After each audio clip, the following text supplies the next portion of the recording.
Good, thanks for joining College Football Talk. I'm going to be talking about the playoff picture as well as the rankings. A few questions that I have is Oklahoma already out of the playoff? Is Miami the second best team in the ACC? Is Georgia ranked too high? And why is Texas A&M ranked? Jeez. Okay, so I'll start with the first one. Is Oklahoma already out of the playoff? I think so. You know, they lost by 3, but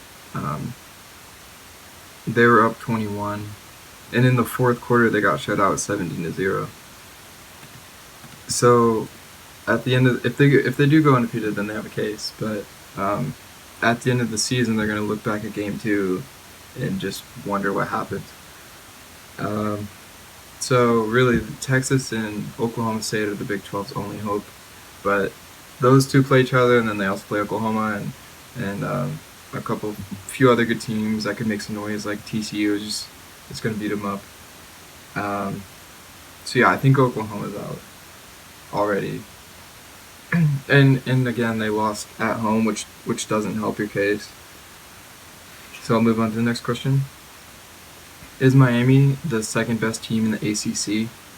I think so. They looked really good against Louisville, better than whenever Notre Dame played Louisville.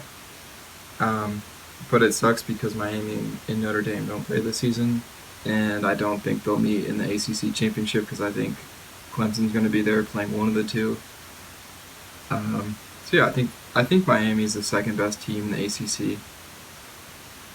Is Georgia ranked too high? I think so.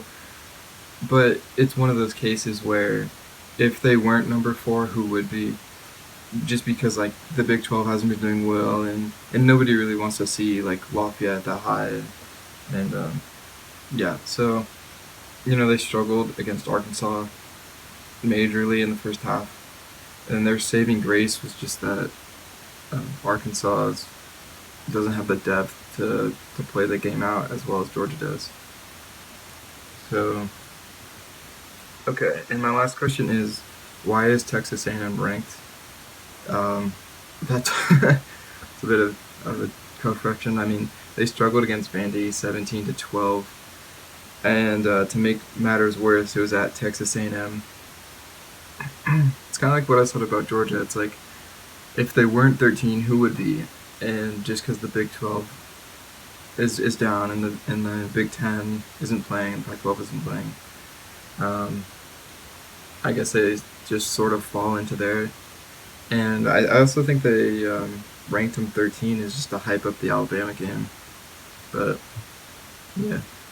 And I'll end off on the note that the Pac-12 is cleared by the College Football Playoff Committee to play for a national championship. I mean, Oregon is really the only one with the best chance, but I don't think they're as good as Ohio State or as a couple of the SEC teams. So yeah, the schedule's still not out yet, but it'll be 7 games in early November. Awesome. Thanks for joining me.